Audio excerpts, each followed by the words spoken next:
Welcome to another episode of Peers Over Beers, your favorite digital and social evangelist podcast, with your industry veteran hosts, Chris Detzel.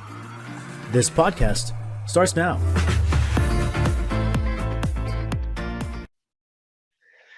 Well, welcome to another Peers Over Beers, Elizabeth. I'm Chris Detzel, and I'm Elizabeth Kinsey. welcome back.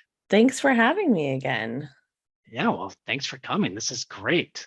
It's great. I always love having you. I mean, you're just so easygoing, kind of, laid back. I love that attitude.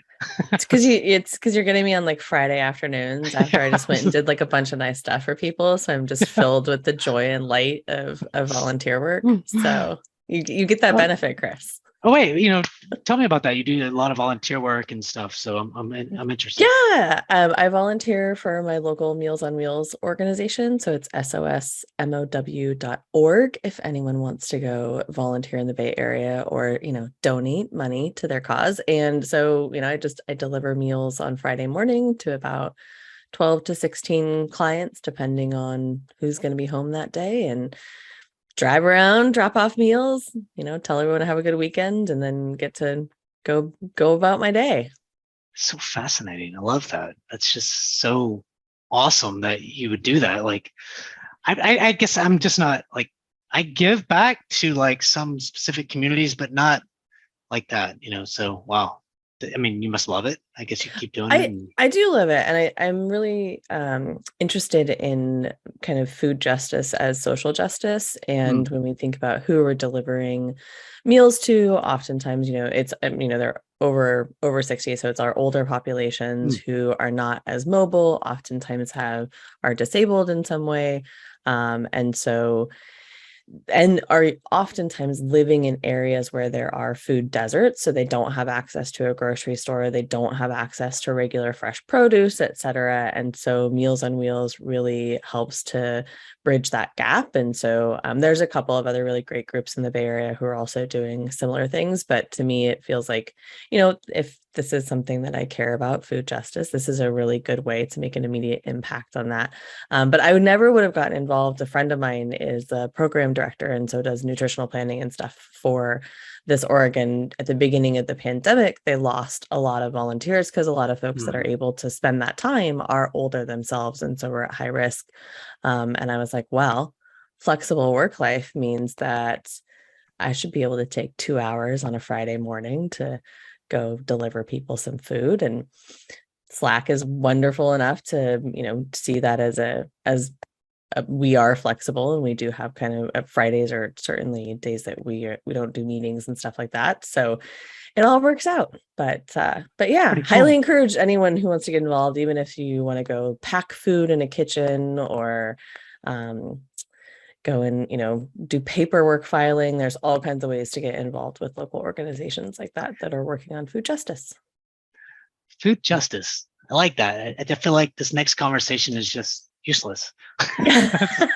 Not at all. Yeah, people gotta have jobs so that they can afford to make those donations. So very good point. Kind of getting into what community, things I wanted to talk about today, and as we kind of look at growing our community and things like that, I wanted to throw some hypothetical but non-hypothetical questions at you because this is what you're living in real life already, and it's about building out a community team, and so I wanted to just get your thoughts. Some of this will be building out your community team, and if we have a little bit more time, we might go into how do you make them successful and that kind of stuff. So are you ready for my questions today? I am ready. Bring them on. Excited to talk about this. All right. And I've already read her the questions and she knows what's going on to some degree within 5 minutes ago.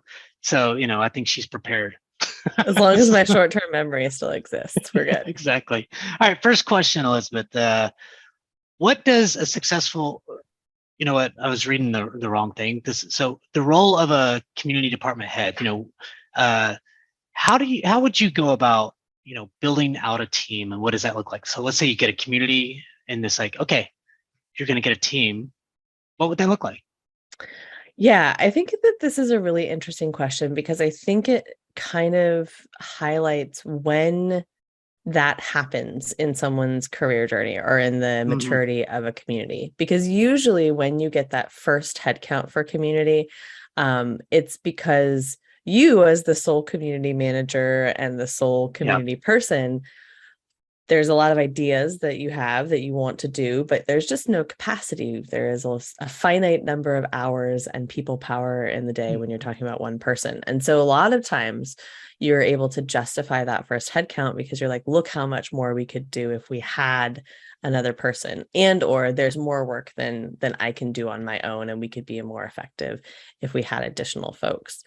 And so I think that in that instance, what you're looking for in that first community hire, especially if you don't have a lot, like more headcount available, it's not like you get to say, okay, for our community team, we're opening 5 positions, and these are the 5 glorious positions that will be. Not going to happen. Yeah. So I have an answer to that also. Like, if you were in this utopia, what would you do? But in the reality, you're typically hiring someone to take on either a new program or take the scope of work that you have away so that you can focus on something else, or some other program, probably think about strategy, you know? So I think that in that case, you're looking for someone who has a really varied background. I think it's got to be someone who can work on operations. They're going to have to take what you were doing and what a lot of, probably, unless you've been really diligent about documenting what you do, they're going to have to take that over from you, and they're going to have to learn how to do it. They're going to have to understand your process. And most of the time you want someone who's going to improve it. They're going to say, hey, what you were doing, Jane, is fantastic, but what if we just tweaked it a little bit? So you want someone that can do that, right? That can see those opportunities for improving operations. And, you know, that includes automation and how you get swag to people and how you're measuring data, how, you know, are all the systems connected? So having a little bit of experience there is really, really helpful, because they have to be able to come in and follow your footsteps and sometimes decipher what you may or may not have documented. The second thing that you're looking for is someone who is really willing to learn and is very adaptable. Because I think when you are bringing on a single new community team member to, you know, as your first additional person, you need someone who's going to be able to adapt to the changes, because it's going to take a little while for you to figure out what really should belong to them, to bring them on board, to be able to get them to understand the product, to understand the existing community. And so they're going to have to be able to adapt. And so finding someone who can do that really well is, I think, a key thing. And the other piece of it is someone that has a little bit of marketing prowess. I think that's marketing is such a dirty word for so many people, and it makes me sad, because like, good marketing is really amazing, and you discover things that you would not have discovered otherwise without really great marketing. Crappy marketers who like sell your name to a billion different companies and don't protect your data and like push crap products, sure, let's be mad at them. But when you have an understanding of how people move through a sales cycle, and especially this is, I think, important in B2B communities, you know, you have to have someone that understands some of that underlying marketing requirements. They're going to need to push your program. And by push, you know, I don't mean like they're walking up to, you know, college students on the street, like forcing them to join your community. But, you know, to be able to talk about your program, to be able to inspire people and to talk about your product and to understand your product. So I think having a little bit of a marketing background is always really helpful in a community role. And then the last thing that I would say you're looking for in that person is someone who has a good, solid ability to say no. Because what ends up happening, or what has been sometimes in my experience and in folks that I talk with who are at the same level, you know, being eager to learn and saying yes to too many things is a really fine line to walk. And so it's really important that as you're like, just because you now have 2 people doesn't mean that you can do twice the amount of work. You can probably do 50% more work. It's not, and so like, I you're think leading the people understand person, those you're steps. teaching the person, you're doing a lot of things yourself too, right? So, I mean, there's actually Exactly. a little bit more work for you to do, especially in the beginning, because, I mean, for And I 6 think that, months ish, yeah, absolutely. And it also depends on, is that person been in their role? Is this someone who's a little bit more junior, where they've been Yeah. maybe 2 to 3 years working in these types of roles, or working period?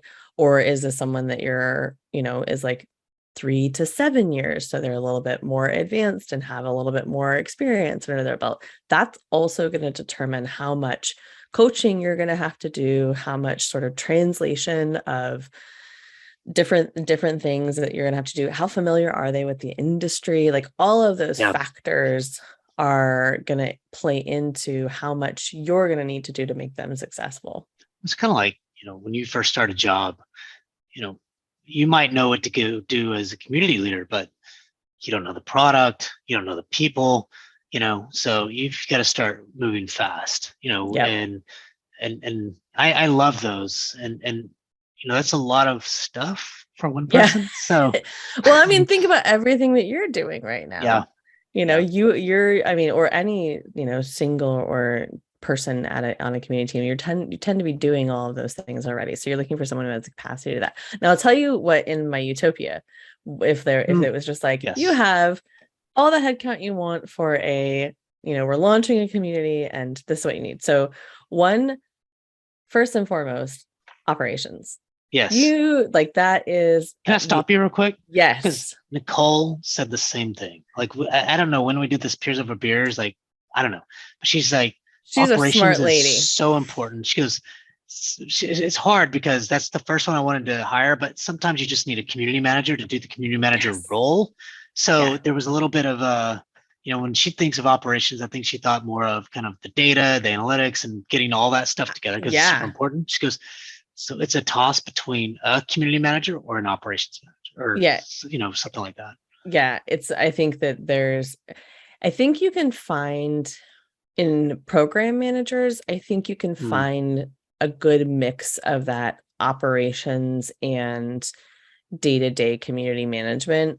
I think a program manager is really good at kind of balancing both those things, but absolutely Nicole is spot on. Like, it's the data, it's the systems, it's measurement, it's the processes, it's someone who has their specialty is that they can spot how to make things more efficient at the same time that they are connecting the story. Like, I find operations folks are like the unsung storytellers in many ways, because they are working on the backbone of your program, right? Like, if you're in a user group capacity, for instance, and they can't host events because they have trouble logging into your platform because you haven't done a good job documenting the process, then you're not going to have events as often, which means you're not going to be accomplishing any of those other goals, right? So, like, I think an operations person is key. And then you can't justify the business reason. You're not designing programs that are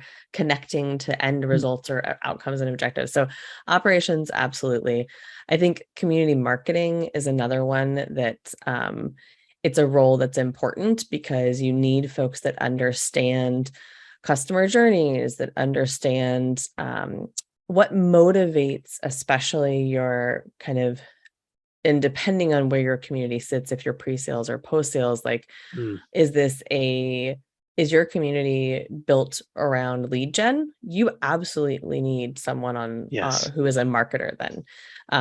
You got to think about what that community is too. Is it a support community, or is it, kind of this, industry specific? If it's industry specific, then fair enough. You can do some of that marketing stuff. Support, you can, and eventually people might come in, but it's a lot less of those lead things, right? It is.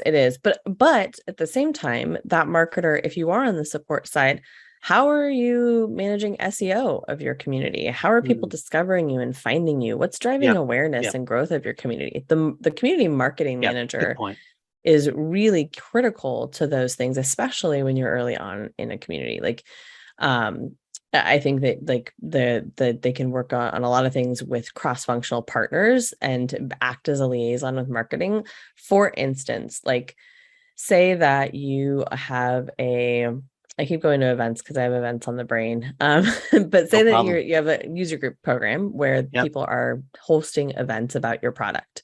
Mm-hmm. Your user group leaders do not have the database of users. You do. So who is promoting that? Who is going to be more successful in promoting to the right audience? Your user group leader, who is probably putting it on their LinkedIn network, which is great, sharing it on social, which is great, or you, the company that has the database of your product users. Mm-hmm. It's you, like you need to be supporting that. So I think that can be something that a community marketer can really help support. Is the success of the programs that you run is so dependent on the awareness of those programs. And in communities, so many people are volunteers, whether that's a support community where people are answering questions in a forum, or a user group community where they're hosting events. Like those people don't have access to the same audience that you do. And so that's why I think community marketers are important.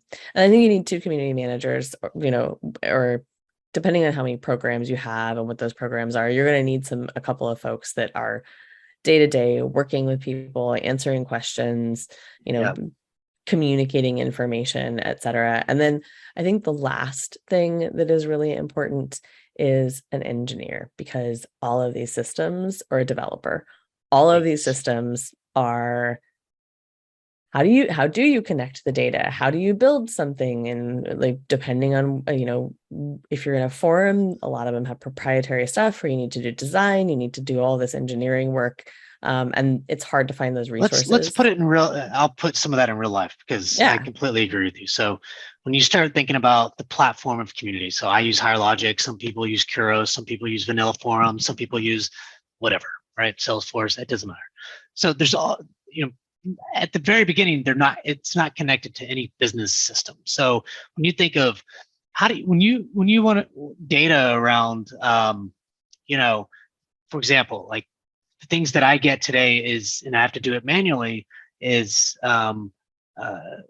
customer success, or when you think of current accounts that, Reltio owns versus non-accounts versus partner accounts, what's the percentage of accounts that have been put, that are in community today versus not? So I could say X number of percent of these accounts and link them directly to the CSMs, say, these are the ones already in community today, and these are not, and this is the ones we have to go after. As a matter of fact, I have 5 in this account, 10 in this account, 20 in this, you know what I mean? Like, and so when you start presenting information like that, and also, not to get off, but to me, that's a business kind of need, is, for the CSM organization. It's like, hey, these people are asking questions, these people are engaged, these are the accounts you have, but you need somebody to tie that data together, right? Like I have an Excel spreadsheet, I use Excel, and I, do an export of all this data, and have to kind of, it's a lot of work. And the other piece is when you look at Tableau, for example, or Microsoft BI, for example, how do you push that data that's already into the community into like a dashboard, like Tableau, instead of having to do Excel? And then how do you automate all that information that I just spoke about? And so having an engineer, or, we call it like a, like a something stack, I forget, in the marketing teams, this person owns all the developer. Yeah. And this guy isn't a full developer, right? But he knows, he's pretty technical. He can do some things, if you have to, maybe, but I don't have that today, and so it's frustrating, because, the data that I get is just, I would say 90% accurate, because, it's me doing this shit. Yeah. No, I totally agree. And I think that is like, it's connecting those systems, and it's also being able to build new things in your community. I mean, I know, for a lot of platforms, to actually, like, if you want to roll out a new version or a new feature, like that takes development work. And a lot of times you work with the company and they send you over a specialist, but Yeah, that's right. how much you end up paying in contracting services if you just had someone who is in-house? Like, and again, this is the utopia, obviously. Yeah. I don't have this person either, or I definitely have someone who helps us with our systems, but it's only a very small part of his job. And so it doesn't always get the prioritization because there's so many competing priorities. So same yeah, thing I think happens that, to us. yeah, I mean, yeah, it's like if I want to, so I'm building out this rewards and recognition program, and like it's not hard per se, but there's some slight development, JavaScript, and some other things that have to go in there, and I just honestly don't have time for it. And so I had to hire kind of a consultant to kind of think about that program, right? And then I have to have somebody develop it, and push it in and automate it to some degree and build the badges and what does that look like, et cetera, and not that, that's just table stakes, right? I should have probably done that back in, April of last year, but I didn't. And so that's what I'm doing now. But still, it's just those little things that, you put on their roadmap, boom, boom, boom. So this has been really good. I want to kind of move on to some of the next questions because I think, this is helpful to me, because it's like, okay, how do I think about this? And, I own a lot of different things like executive council and the community. I'm thinking about some thought leader, community-led growth, thought leader podcasting stuff. So in a way, I'm in over my head, but so aren't we all? But if you don't think about these things and you don't push the organization, you'll never get it. True. So when you hire these people, let's say you hire, I don't know, you can give me one or two examples, but let's say an operations person, one, and then two, it's a community manager, and three, marketing or whatever. How do you goal them, and how do you kind of look at how they're doing throughout the year? What would you say? What are some of the things they have to go do, and how do you, track that? Yeah, I think that that's totally fair. So I think I don't have anything specific for any of those roles. I think a lot of it is dependent on your program and your company goals. So how are the things that they are going to be working on roll up to the overall OKRs that you have to measure community? So what is their piece that's going to impact that? And so we at Slack, we're using, and at Salesforce, we use the V2 Mom. So it's really easy to sort of take these Legos and say, okay, the 7 things that you are going to work on this year, and here's how we're going to measure them, roll up into this larger goal of empowering customers or whatever it might be. That's not one of them, but let's just say hypothetically it is. And we're measuring that through community growth. And so what is the thing that's how I look at it, is like, what are the pieces of your job or the things that you're going to be doing that impact those bigger goals, so then we can break it down to smaller goals for that person. So I think that's kind of how I approach it. I think in terms of evaluating it or taking a look back and seeing, how are you performing against these goals? I think that there's regular feedback is a really key part of it. I think you can't wait until it's like, oh, it's been 6 months, now you're gonna get feedback. Like, you should be trying to deliver feedback as much as possible. And I'm even considering setting up a monthly just bi-directional feedback session with folks that report to me, just so that it's never a surprise. So if you do that, then you ultimately... Somebody told me that once. A leader was like, you should never be surprised about how you're doing or how you're not doing, Yeah, absolutely. Absolutely. So I think we're checking in regularly for feedback, not always using your one-on-ones just as a status report. I think a lot of times that happens. But really using it as how are you doing? What are you looking for? Having career conversations. So one of the things that I do with folks that report to me is really what are your goals? How can we put together a plan that's going to help you reach your professional goals while you're doing your job very well? And those two things should go hand in hand, right? And so having a lot of conversations, I think, is really important in measuring whether or not they're successful. And it's setting those things down and saying, okay, if you want more responsibility, take it as an example, you feel like you're ready for taking on more responsibility. Hmm. Let's figure out what you can take on, and then how will we measure whether or not you were successful with that over the whatever time period, the next 6 months. And so it's just, I think it's being specific and like taking it, as much feedback as possible, as often as possible. And then a lot of really good communication around what are the goals that we can work towards and help you develop professionally. And then I think the last thing is like, it's you when you're thinking about like success, right? Some of it is on you and some of it is on them. And so being really clear that like you are not a mind reader. If your direct report has goals and there are things that they want to achieve, they need to be able to also communicate that with you. And it's your job as a leader to make space for that and to make people feel like they can, tell you what they're looking for out of Yeah. their career and what their professional goals are. But you sometimes need to remind folks that like it's okay to talk to me about, like, you do have to kind of push folks sometimes to think about what they want, because if they're not participating, there's nothing in the world that you can do to help them be successful if there's not participation on their end. This is awesome insights. It's really good. I mean, I don't really have anything to add to that because I don't manage people at the minute. But if you think about if I think about myself, I think most people would say, look, or leaders would say, you've got to know where you want to go. I can help guide you. I can help, you understand some of your strengths and things like that, because not all of us, if you think about it, like I'm sure some of the people you manage or, have managed in the past or whatever, don't necessarily know. They want to move up and they think, oh, well, I've been here for 3 years, I should move up. Well, maybe not, like what was it that you're trying to do? And maybe there's a senior community manager or something like that available, but then you got to think about what that means, right? Like what's additional for the senior person that they can take on or whatever. But I think you're right. I think that's an interesting thought around pushing, or people need to know what they want to do, or at least have some ideas or have some willpower to do something, some thoughts around it, And I think it's a two-way conversation. Like, you need to create those opportunities and you need to have a plan for how to accelerate people, but they also need to communicate with you on what it is they want.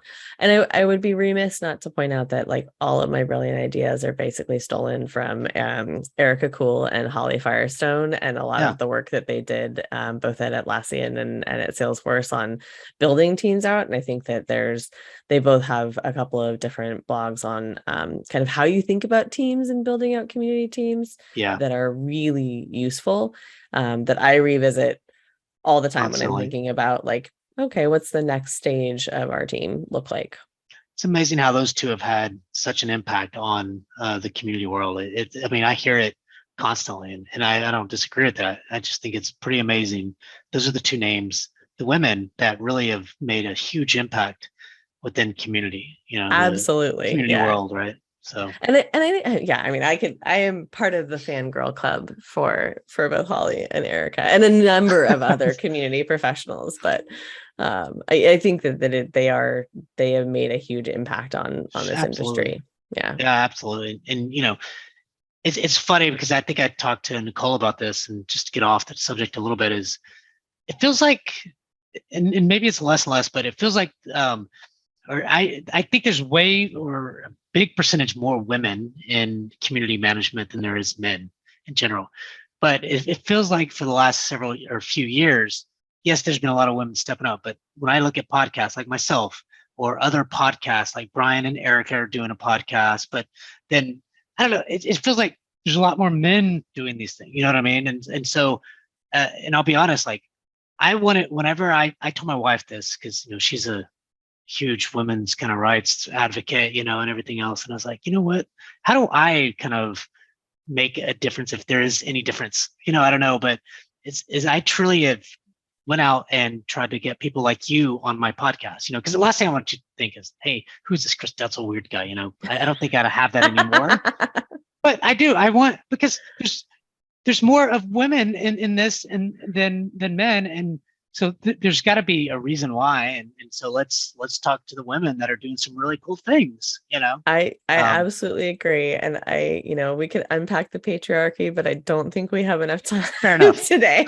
So, But I think it's the recognition is good. I think recognizing that, hey, although women are more prevalent in this industry, men take up a lot more space. I think that's just recognizing that is a really good first step in thinking about how do we fix it, and why does that happen. I think there's a lot of historical and institutional reasons for why men may or may not be, rewarded or funded or have more leisure time, to be able to pursue things like this. There's a lot of stuff we could talk about, but that's not what we're here to talk about today. Clearly, I have opinions. Maybe in the future, maybe a future podcast. So a future podcast could be, and I talked to Allison Udro about this, and she's the Calix.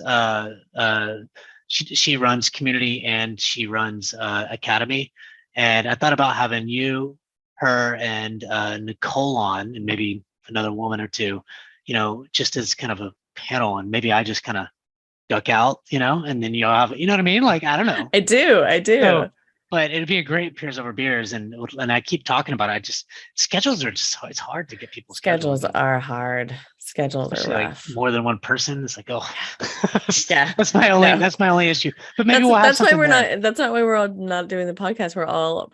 Our schedules are just so busy that we just don't have time to make for. We're like, we can come on for Chris's show, but that's it. That's all the time we got. Fridays seem like okay, so I might push for that if you're open. Yeah. So I have really one last, maybe two, but last question, and I think that how we tie this back into, if you were to hire a team, what would that look like, and how do you kind of look at goals?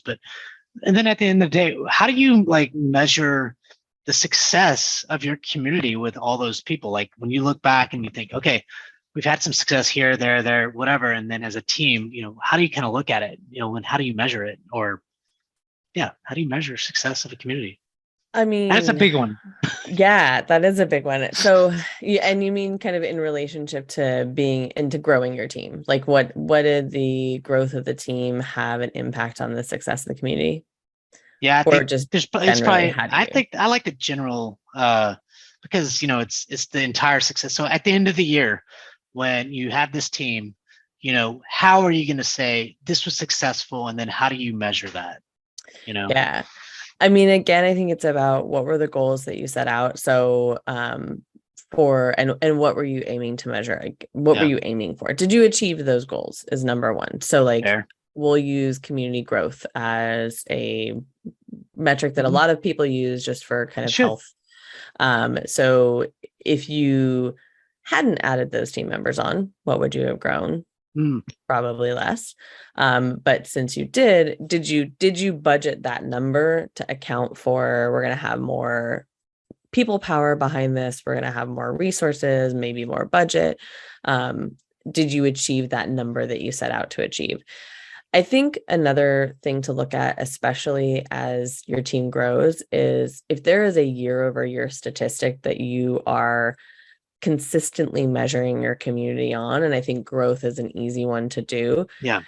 Are there points where it accelerates? Do you grow, and this takes time, obviously, to be able to measure that success year over year and say, hey, we were able to, last year we grew 15%. This year we added team members and we grew 25%. Yeah. I think that there's always a lot of correlation that happens. I don't think that you can do a lot of causal linking of things. I think there are things that you can measure that, certainly the programs that you run or the decisions and tactics you take, those are causal and you can measure those very implicitly in a quantitative way. But it's really about what are you measuring and did you achieve it? And I think that goes individual to every different community. And it's what is the purpose of your community? Is it product feedback? Is it support? Is it brand awareness? Is it advocacy? And did you reach the baselines or the goals that you set for yourself within those? So I think it varies. It's not easy. It's a big answer. No, it is a big answer. And, the real answer is it depends.